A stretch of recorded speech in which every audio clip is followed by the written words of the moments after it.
Good evening and welcome to Across the Pitch. We're the soccer show for people who think that UEFA is the name of a college football team.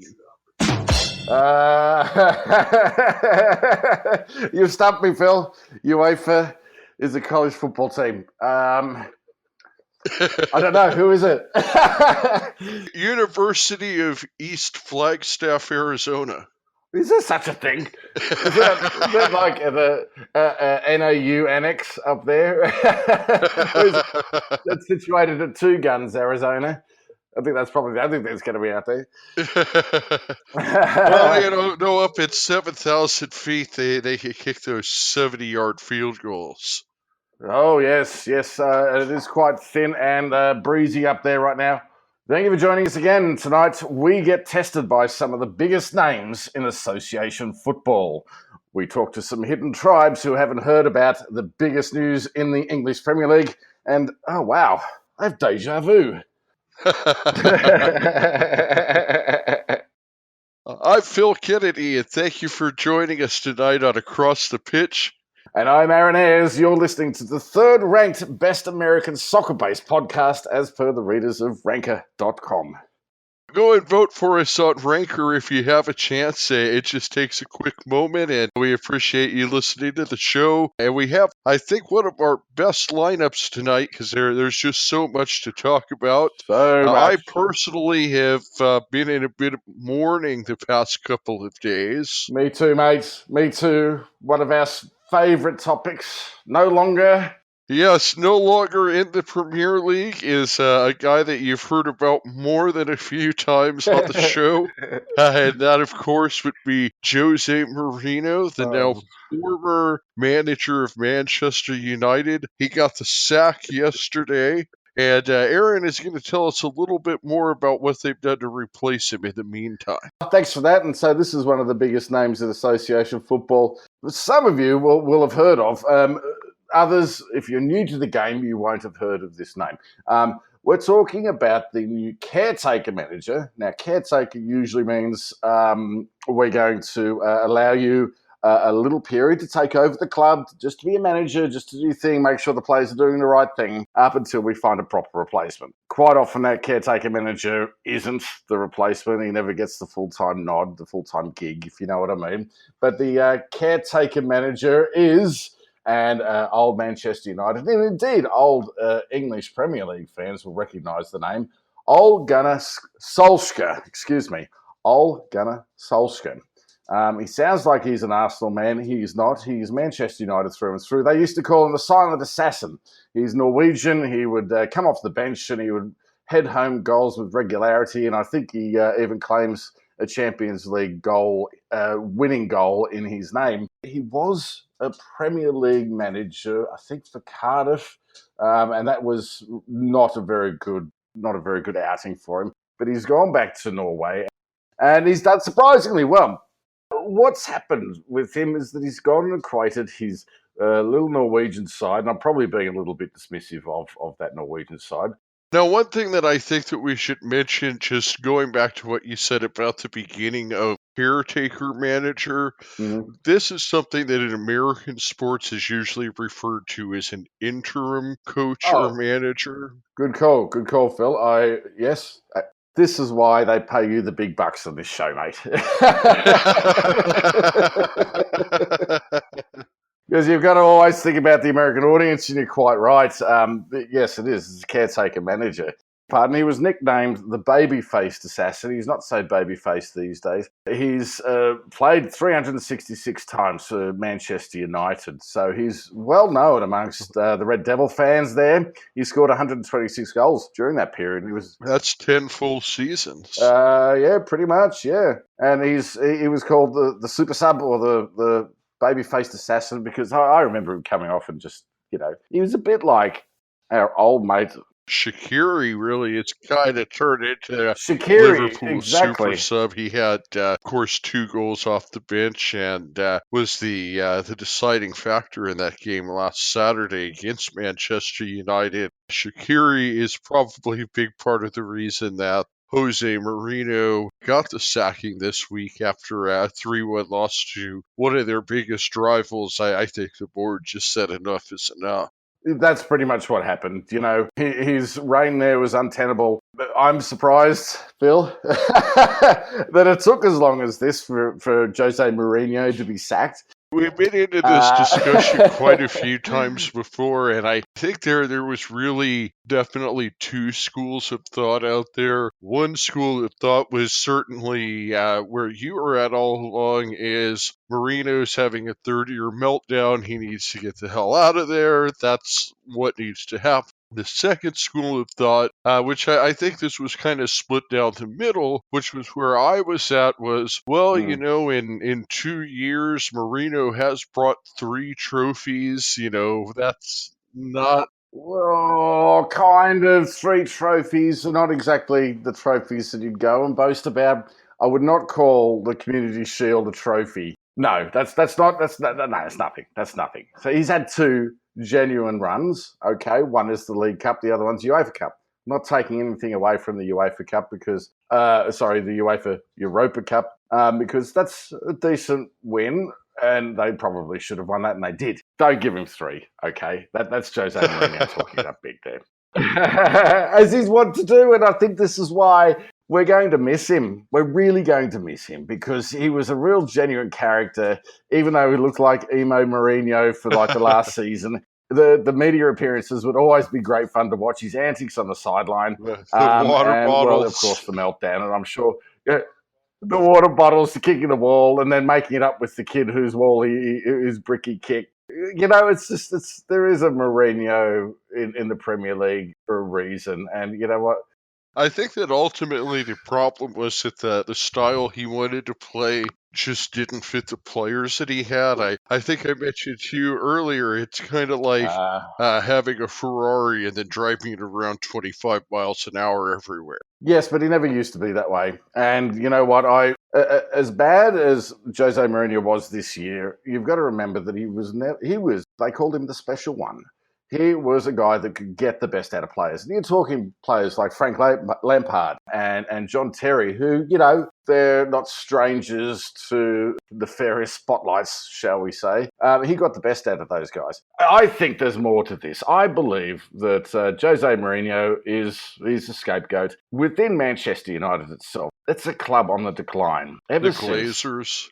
Well, yes, I guess, maybe. Sir Alex Ferguson, when he left, he was a one-man show there. He ran that ship tight. But even I think saw the writing on the wall when the Glazers took over, because all of a sudden you're looking at a cash cow as opposed to a team that goes for gold. And I think there's no bigger example of this than Ed Woodward, who was the vice CEO of operations at Manchester City, who is a bean lookalike, bean counter, I like to call him. He's got a bald head. It's sort of like bean shaped. I don't particularly like him, and neither did Jose Mourinho. I don't think anyone's going to succeed at Manchester United because the youth academy's messed up. The structure of the club, inside and out, from nutrition all the way through training, is upside down. Even Wayne Rooney sent his kids off to the Manchester City Academy club. How does that happen? That shows there's something fundamentally rotten at Manchester United. A lot of it comes down to, like I said, with the Glazers. I mean, certainly their early years, they were successful with the Tampa Bay Buccaneers, but what have the Tampa Bay Buccaneers done for the past 15 years? I have no idea who you're talking about, mate. The NFL football team. Oh, right, them. Right, yeah, okay, I'm with you. The Glazers, they own the Tampa Bay Buccaneers, the NFL football team. That they purchased Manchester United. What I've heard is, through a lot of things that I've been listening to lately, ever since that they took over, Manchester United is more concerned about brand and image and selling T-shirts than they are winning football games. Okay, fine. Yes. How do you sell those T-shirts, and how do you get those millions of followers on Instagram and Facebook if you're not winning games? That's a flawed. I think that it comes to a point where certain teams, the brand becomes bigger than what's happening on the field, and with certain teams, I mean, I think that the New York Yankees are certainly an example, but as much as I hate to admit it, Okay. the best example is the Dallas Cowboys. The Dallas Cowboys are the most valuable sports franchise in the world. They haven't won a championship in 22 years. How are they Has it still the really been most that long? popular team? But they are because of branding. And I mean, and I think that Manchester United, especially in America more than any place else, is just a brand that there's just so many people in the US that Manchester United was the only team on TV for 20 years, and that they've become a brand. Yeah, fair enough. But you know what? They said this on the NBC coverage the other day. There's a generation of kids growing up now that haven't seen Manchester be that dominant side, Manchester United be that dominant side. And how long are they going to live on that heritage? I can tell you, not much longer, because all you have to do is have a look across to the east side of Manchester and see what Manchester City is doing with the youth academy, with the franchise teams across the world. So New York City, for example, Melbourne City, they're all subsidiaries of Manchester City. Now, this is a different tactic, and this is a new team tactic, I guess you could say, or a new strategy by a team, which is basically building up a team in England, which is their flagship team, by having these subsidiaries, bringing in these players from Man City for guest spots in the USL. I think that you underestimate the longevity of these teams because just the same way in England that a kid may grow up rooting for Cardiff City because they come from Cardiff City. I mean, these teams were passed down for generations, and I remember that NBC had that map that came out about a month and a half ago about top selling jersey in every state. And I want to say Manchester United had at least half the map. Manchester City only had one state. And, those Right. Manchester United fans, they're going to buy their kids a United jersey when they're, growing up. And that is a generational thing. Right, Phil, you're right, but you're also missing out that there was quite a number of Liverpool and Tottenham owned states there as well. Now, they're teams that have never won the league, and you're right, you know what, this stuff does get handed down, but you have a look at the likes of Liverpool and Tottenham who haven't won in the Premier League. They haven't had a Premier League title, and for the American fans, that is when formed a Super League, if you will, from 1992 onwards. So they call that the Premier League era. But, I mean, there was at least a handful of states each in the United States where Liverpool and Tottenham were the top selling jerseys, the top selling shirts, as you'd say over here. And I think that goes more towards the fact that they perform very well on the field. They're an exciting bunch of teams to watch. You're right. I think Manchester United is still number one, but I think it's a legacy thing. United has still won as recently as 2013, and they also won 2011, 2009, 2008, 2007. So I think to say a whole generation of kids when they still have 5 titles in the last 11 years, Yeah. that's a bit of a Well, stretch. and I think Alex Ferguson was probably the glue that was holding that ship together there. But even I don't think Alex Ferguson could come back on as manager and pull that Manchester United together again. They're lacking strategy, they're lacking cohesion, and it comes from the top. And I think poor old Gunnar Solskjaer is going to have a hard time there. He might get some performances out of the players that he has there, like the Paul Pogba and the likes, but he will scrape in some respectability for Manchester United this year. And honestly, I said it last week, I don't know why the fans aren't up in arms. They were when the Glazers took over, and all of a sudden they're just slipping off. Where are they going? Are they going back to the Far East Asia? I don't know. Where are all these fans? Where are they up in arms about? Have they gone across the city to Man City? I can't imagine that too many Manchester United fans have suddenly defected to Man City. It's just that same way I can't imagine many Laker fans would just defect over to the Clippers if they won a couple I don't championships. know, mate. You know, Lakers fans. If you were to tell me other Los Angeles teams, absolutely, but I think the Lakers are that one team with Los Angeles that's really part of the fabric of Sure, the sure, city. sure. Yep, understood. As is Manchester United. And you know what? I'm personally not sad to see Manchester United struggle, but in terms of Premier League to see Manchester United struggle, that's a worry. That's a real worry. If you don't see Manchester United in those big European competitions, all of a sudden the EPL loses some of its luster. I've heard some rumors that the Glazers are actually talking about selling, and realistically, the brand name is just so big that I don't see them staying down that long. On top of that, I really wouldn't be surprised to see that they finish out the rest of this season stronger than you expect. Because if you look at their roster top to bottom, there's certainly Oh, talent absolutely, there. absolutely. But you've got a midfield stacked full of players. Alexis Sanchez, for example, who was Arsenal's gun midfielder, bought by Manchester United, and now he's sitting on the bench. Some of the decisions made doesn't make sense. I don't understand. But you raise a good point because Ole Gunnar Solskjaer is an interim coach, as you would say over here, and we have another coach or another manager come in as well, and he has provided a bounce for Southampton. Now, his name is Ralph Hasenhüttl. Let me say that one more time. Ralph. I'm going to leave you up to say that I one. did tell you we're going to be struggling with some of the biggest names. This is what you're going to get paid the big bucks for. Is this Let's add a couple of pennies my way. Cheers, mate. Yeah, I appreciate that. New coach, Ralph Hasenhüttl. Apparently, according to Liverpool manager Jurgen Klopp, he says that Hasse means rabbit and Huttle means nothing. But you know how like English and Dutch are pretty close. I reckon Huttle is probably similar to hurdle. So he's a rabbit hurdle.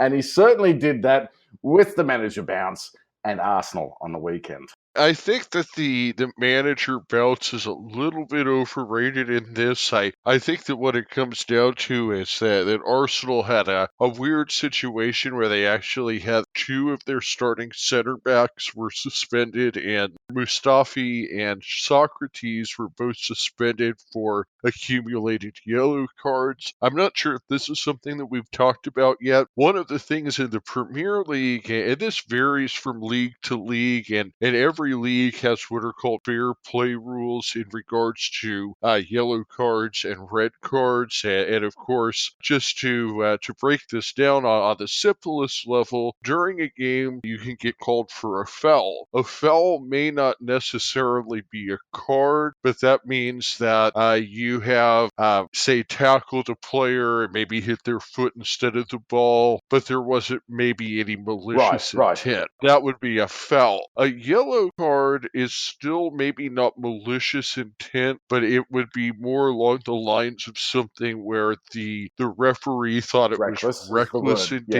endangerment, where you maybe took a risk that you didn't need to. Say you had no chance of getting the ball, you go for a slide tackle, just take out a guy's feet, something along those lines. That's a yellow card. There's also yellow cards for infractions, like for instance when you line up for a corner kick. If a guy tries to take off and sneak out before the ref blows his whistle, that can be a yellow card. One of the weirder rules is taking your shirt off as a yellow It is. card. I don't quite understand that. I'm probably sure it's because half the crowd swoons, so they have to call in the ambulances. Probably one of those no fun league things where NFL gives a 15-yard penalty for celebrations. Now they've loosened up on that recently, but I think that may just be one of those type of things. Or Yeah. it probably here's probably what it comes down to is that the camera doesn't get to show the sponsor on the front of the shirt. Well, let's not be cynical about it, mate. Come on. I'm dead serious. The sponsor is paying money to be on that shirt. When they're celebrating a goal, the camera's going to zoom in on the player. I'm sure the sponsor wants to be in that shot. Well, that's why they pay the money. Yes. I don't know the origins of that rule. I'm going to have to go look it up. That's fascinating. You might be onto something there. I'm sure it's probably written in the rule book as disregarding the uniform or something. But I can guarantee Yeah, breaking the well, it's the same thing in the NFL. If you take your helmet off on the field, that's a 15-yard Right, okay. So penalty. speaking of the NFL, talking of yellow cards and intent, regardless of intent, sometimes you will get a yellow card. And so you may come in with a clumsy sliding challenge and you might have a boot up. A boot being, I'm sorry for American fans, cleat. You will come sliding in with the cleats up, whether you intend to do it or not. That is, regardless of whether you make contact with the player or not, generally that's going to be a yellow card. And that's because it's dangerous play. Now, the NFL has a similar rule with just helmet to helmet contact. So it's unsafe for the players, is what they're saying. Whether you mean to or not, you're going to get penalised for it. So you'll get a yellow card. Exactly. That's a great example, and I think that the other rules in the NFL that are similar to, like, for instance, hitting the kicker. If you're trying to block a field goal and you accidentally hit the kicker's leg, whether it's Right, intentional or not, because it's a dangerous play, that's always going to be a exactly. penalty. That's similar with the yellow cards. Going back to just the basics of that. So basically, if you get one yellow card, that's considered a booking or a warning. And they call it a booking because the referee will come over, show you the yellow card, and then write your name in his book. First one is a warning. If you get two yellow cards in a game, then at that point, two yellow cards equals a red card, which is a send off. A send off is what in American sports is referred to as an Yep. ejection. Also, if you get a single red card, now this is for a specifically dangerous play where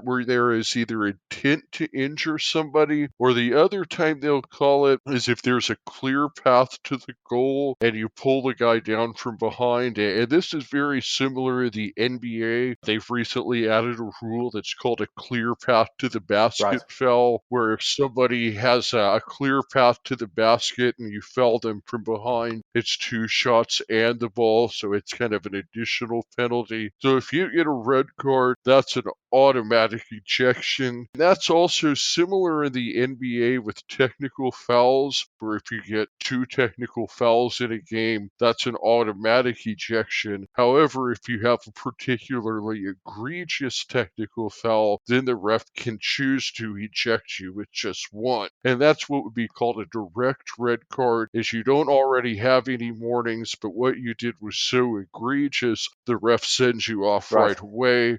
There's certain rules, like if you bite somebody, that's an automatic red card, I I know believe. a couple of players have gotten away with that, but yes, you're right.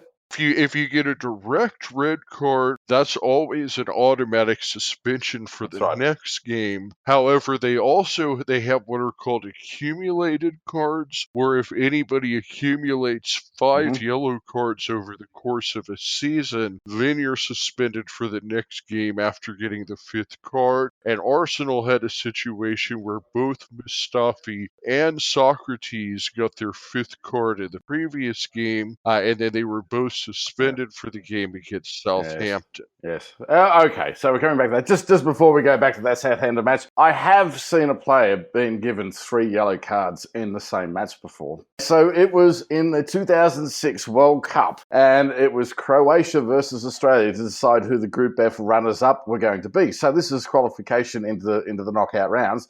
And Joseph Simunic, I think you pronounce his name, got three yellow cards by English referee Graham Poll, who must have written it down wrong in his book the first time he booked him, because he was still on the field after two yellow cards. It was remarkable, and I don't think Graham Poll ever officiated a match again after that.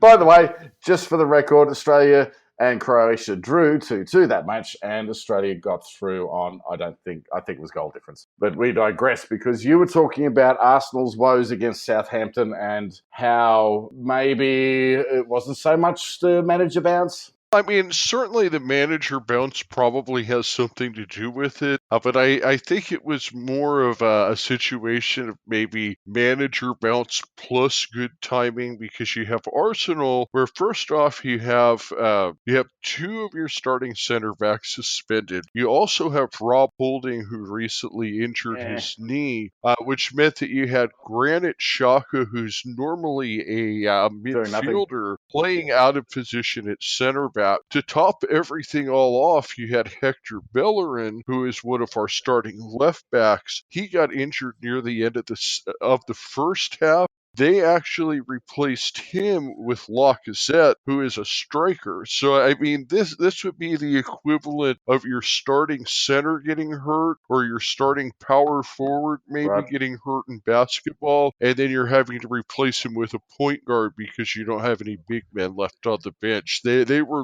literally so short on defense that they were already starting a midfielder at center back, and then they had another back go out. They didn't have anybody else to bring in, so they just had to bring in another forward. I mean, it's no wonder Southampton got 3 goals. They probably would have gotten 5 if it was anybody better. Okay, Phil, you've noticed I've been very quiet while you've said your bit. I'm Cheesed off. cheesed off.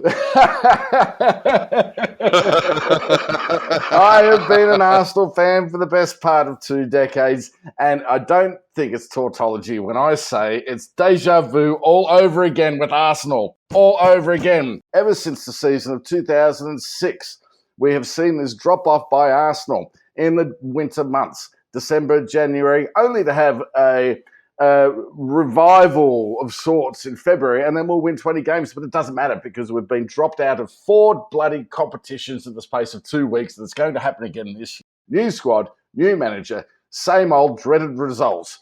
I am cheesed off. And you know what? You can say all you want about injuries and suspensions and, unlucky wins here, unlucky losses there, whatever you want to say. It doesn't matter. This has been the same old Arsenal, week in, year out, for the past 12 years. It's not good enough. I expect to see a huge January transfer. We're a big club. Arsenal is a big club. We should have depth. This is not good enough. This is just not good enough, and I'm cheesed off. The operative word that you said there was depth. To me, that's ultimately the problem. And honestly, it's not surprising if you look at transfer market, you look at the transfer market value of Arsenal's team compared to the other big 6 clubs. I mean, they're almost half of Man City. The Spurs are supposed to be a smaller club. Their transfer market value outweighs us by 200 million. Yeah, I no, that's mean, ridiculous. Arsenal definitely does not have any depth, especially the defensive side. And to make things worse, I mean, it just seems like the injuries are piling up. And what you said earlier also is you mentioned that every year around December is when we start having these problems, and then February you have a little bit of a rebound. Well, that makes perfect sense because in December you've got not only do you have the Premier League playing sometimes multiple games in Right. a week, you have the League Cup, you have the Europa or Champions Yeah. League, assuming you qualified for them. I mean, it could honestly be a blessing in disguise that No. we got knocked out of League Cup It, and have one less league to worry about with all the injuries that we have. what I hear year in, year out, and it doesn't happen. I hear what you're saying, Phil. Drawing against Manchester United at Old Trafford, their home ground, is no disgrace, even though Manchester United is on the slide. Losing against Southampton, that had the bells ringing, like, hello, oh God, here we go again. And finally today in the EFL Cup, losing quite dismally against Tottenham, all of a sudden, that's how I can it's the only way I can say it, deja vu. I sound like troops off Arsenal Fan TV. Oh, no, I'm sorry. We're not allowed to call it that anymore. It's AFTV. You know, the Blood Fam guy. Blood Fam. Oh, anyway, whatever. Regular listeners might actually understand what that's all about. But it's frustrating as an Arsenal fan. And you're pulling up all of the points that is trotted out year in, year out. But here's the thing. Tottenham are still challenging. They're still in there for that Premier League spot, even though they've got a thin squad and they're changing venues. They're upgrading their ground there at White Hart Lane. They're managing to do it. We're not. And that's They haven't had the injuries, so I mean they've had a remarkable string of health that can only hold on yeah, I so think you're right. I long. think they will drop off.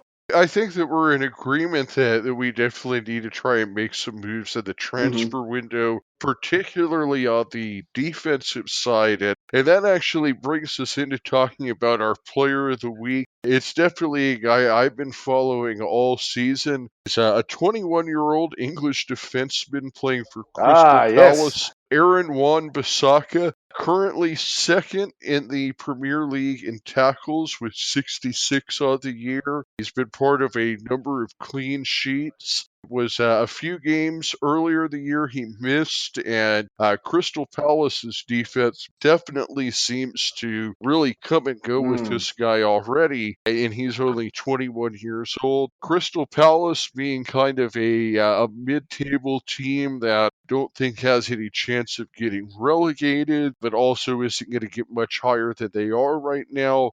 I think that they could be in a selling position, and personally, I think that one of the biggest problems besides depth with Arsenal is that they lack toughness. And I think this is a guy that could really bring some needed toughness to the Yep. back line. This is a guy that I would go after in the January transfer window. And then that's, of course, assuming that Crystal Palace is in a selling Yes, position. interesting you mentioned Crystal Palace because, yes, they are probably fairly solid mid-table team. And if you don't know what we mean by mid-table, go to our blog, acrossthepitch.com/blog. They're also another team that is getting a little bit of American money as well on the sly. Yeah, so they're not going to go down. They're probably not going to challenge anytime soon, but they could well be one of those clubs that is a selling club looking to optimize the profits, shall we say. They're a solid side this year. They play a bit of a rough and tumble sort of game. There's nothing too flashy about it. Although Wilfred Zaha, they've been winning without him. He's their star striker and actually a quality striker. But you're talking about the defensive guy who'd be good. You know what? They're actually not a bad team. They're pretty solid. In terms of strategy, Crystal Palace are solid. They're making Manchester United look a little bit, maybe we should tighten the nuts and bolts up a bit. They look like the old Land Rover of the 1970s, and here comes the new Mini from the BMW showroom. Like that's kind of how the structure of Crystal Palace is versus Manchester United. Hey, Phil, we've got some big news this week, haven't we? Apart from everything that we've been speaking about, we also have our very first sponsor. We're Yeah! very happy to announce that our first sponsor is actually an Arsenal fan himself. Good A lad, good very lad. talented graphic artist and t-shirt designer who specializes in not only association football and Arsenal, but also American sports, football, basketball, hockey, you name it. Any player that you request, he will design a custom shirt for you. You can find him on redbubble.com. That's redbubble.com, Redbubble, and just search for Pat Ormsby 17. Let me spell that out. That's Pat, P-A-T, Ormsby, Ormsby 17. Search for him on Redbubble. You can find his portfolio, or you can request any player shirt and he'll make it up for you. You can also find him on Twitter Great. as Not Ron Wesley. That's Not Ron Wesley on Twitter, and his Twitter handle is also at Pat Ormsby 17. So find him on Twitter or on Redbubble, and he'll make you up a custom shirt of any player that you like. Especially if he enjoys making the Arsenal shirts, as he is a big Gunners fan, like we mentioned earlier. So you're saying he could make a Chris Cortez Phoenix Rising shirt for us, for example? Unfortunately, he can't because Chris Cortez is not playing for the Phoenix Rising anymore. Oh, I'm so sad to see him go. Oh, anyway. We normally focus on the English league, but we always do try to give a mention to our hometown Phoenix Rising, and certainly with Cortez, who had I believe it was 18 goals last year, including the Yes, smashed it. postseason. and obviously the retirement of Didier Drogba. The Rising are certainly going to be on the lookout for some goals next year. They do have Solomon Asante returning. He was, I believe, Yes, also a Asante. 17 goal scorer next year, but it's going to be very interesting to see where they get their offense from. EFL Cup, I think we can probably just mention Arsenal losing against Tottenham today miserably. However, there were some other results in the quarterfinals of the EFL Cup. Chelsea today beat a brave Bournemouth. Your mates Eden Hazard smashed in a goal in, I think, 86th minute or 68th minute or something like that to take down Bournemouth.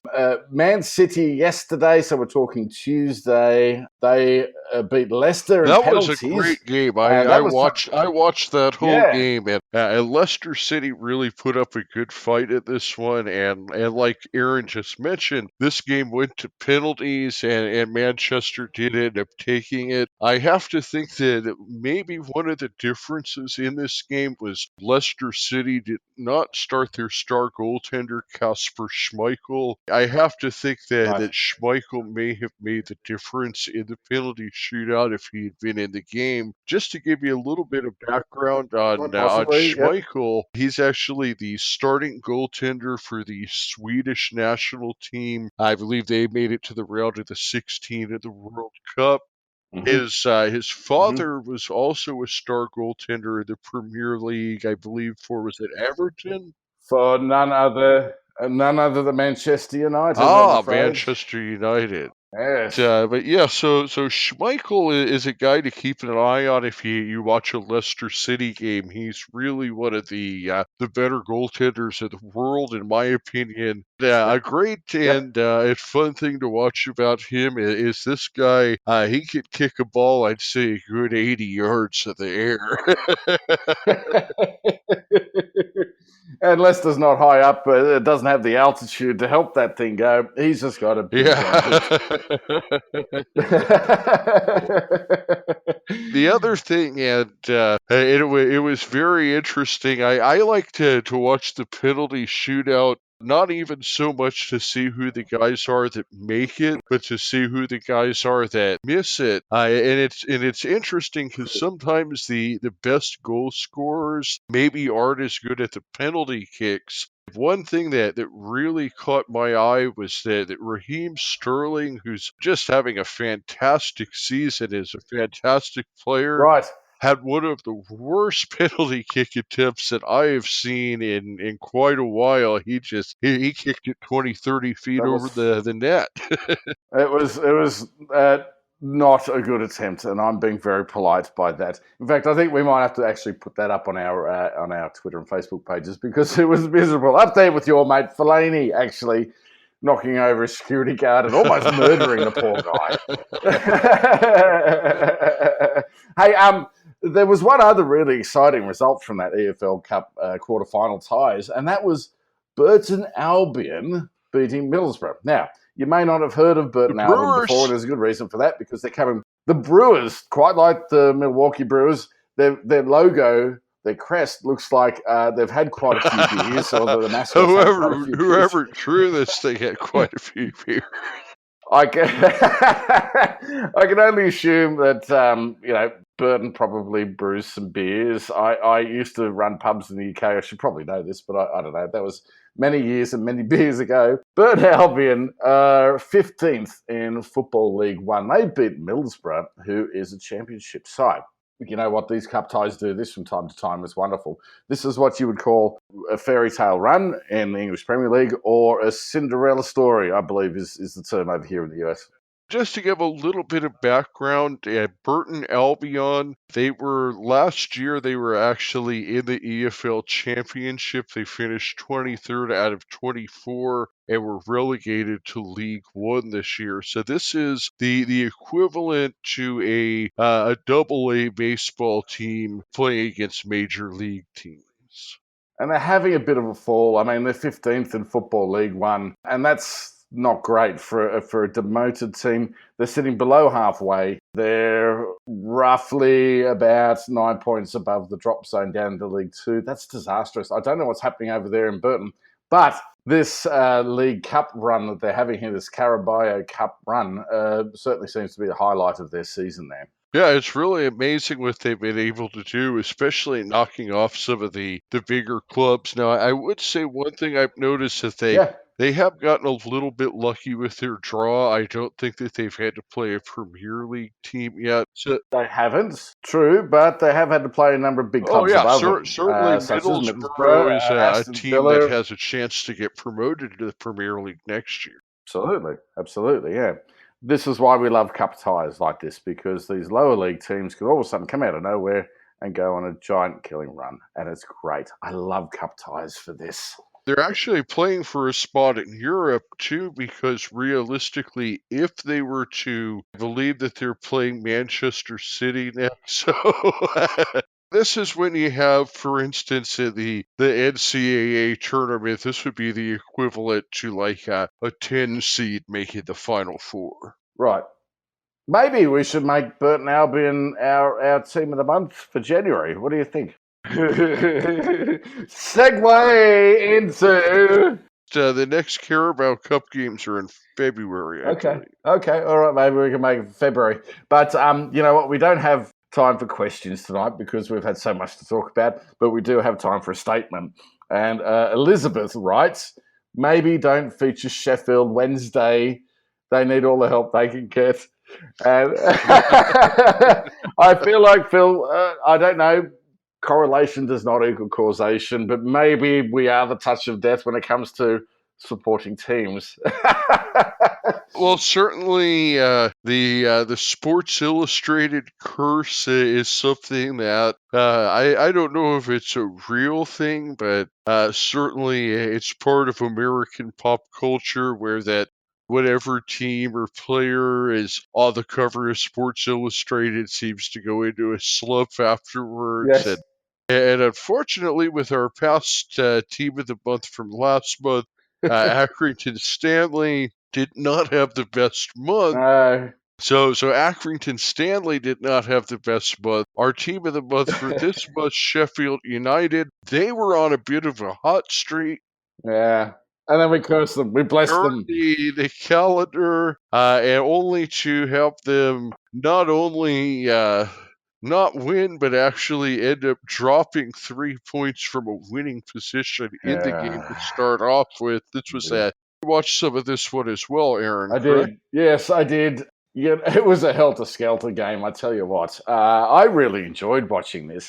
You know what? And sometimes I feel like the championship games are a little bit like watching, March Madness with the NCAA basketball tournament, as opposed to watching the NBA at the same time. These guys, one end to the other, they're throwing in tackles, they're shooting at goals, which they shouldn't possibly do.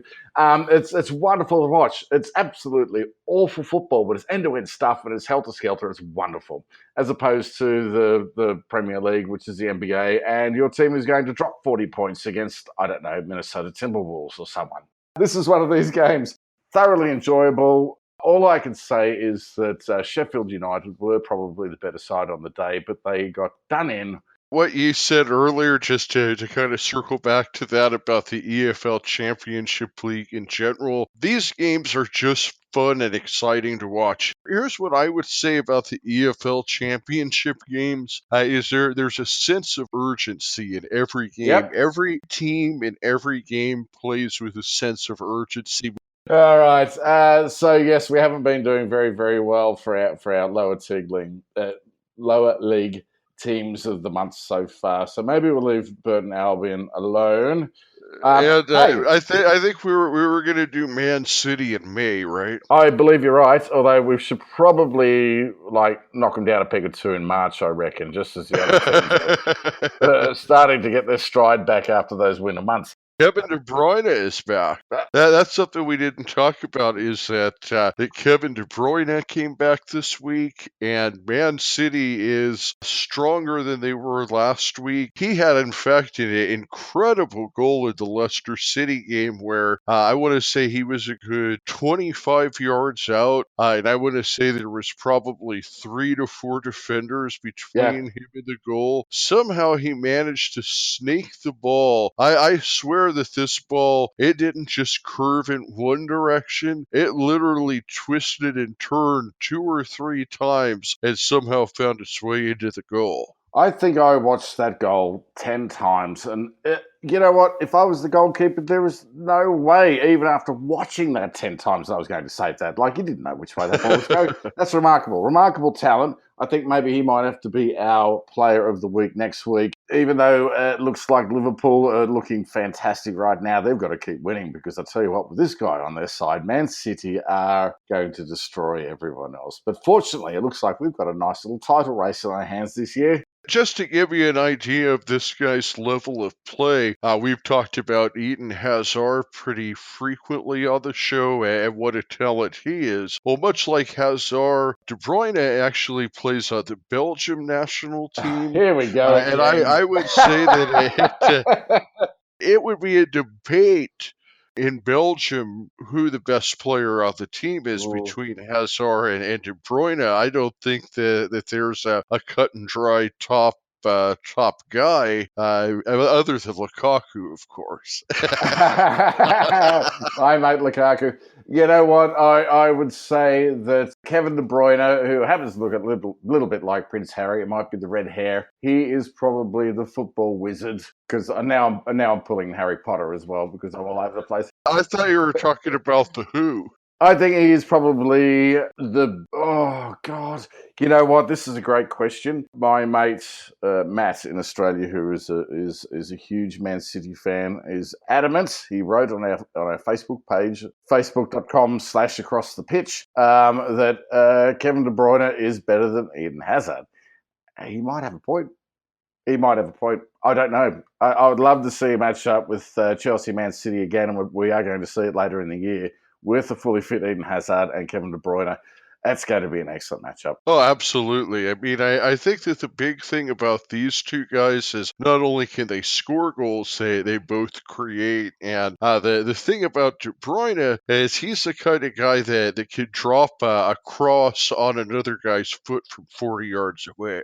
So he can also supply as well as hit that scoring goal. Eden Hazard, well, I don't know. I'd argue that they're probably very similar players. And how good is Belgium for having two of these guys playing on the same squad? Like, oh, well, I guess they're not good enough to win the whole thing. Hey, Phil. We won't rub that in for the English fans too much. No, we best not. We best not. Hey, I think we've had a wonderful evening tonight.